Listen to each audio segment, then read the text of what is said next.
গেল বছরের ৫ August fascist Awami League সরকারের পতনের পর পুলিশ পুনর্গঠন ও বাহিনীর সদস্যদের মনোবল চাঙ্গা করতে কাজ করছে অন্তর্বর্তীকালীন সরকার।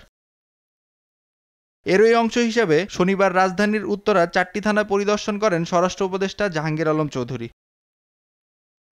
প্রথমেই বিমানবন্দর থানা ঘুরে দেখেন তিনি। এ সময় নাগরিক সেবা বৃদ্ধি ও কাজের সুবিধার্থে পুলিশের জুনিয়র কর্মকর্তাদের একই ডিভিশনে রাখার পরিকল্পনা জানান উপদেষ্টা। অযথা কাউকে হয়রানি করলে ব্যবস্থা নেওয়ার ঘোষণা দেন তিনি। যারা ধরেন যে একেবারে নর্মাল পুলিশ সদস্য তাদের একই ডিভিশনে রাখা যায় কিনা, যেহেতু হয় কি ফ্যামিলিটা দূরে থাকলে এখন কিন্তু ছুটির সংখ্যা কম, এরা মনে হয় মাত্র 20 দিন ছুটি পায়, আর ই লিভ পাইলো আরো 20 দিন। ওই 20 দিন ছুটি কিন্তু আমরা অনেক সময় দিতেও পারি না। এ সময় আওয়ামী লীগের অপতৎপরতা বন্ধে পুলিশের গাফিলতি থাকলে ব্যবস্থা নেওয়ার হুঁশিয়ারিও দেন উপদেষ্টা।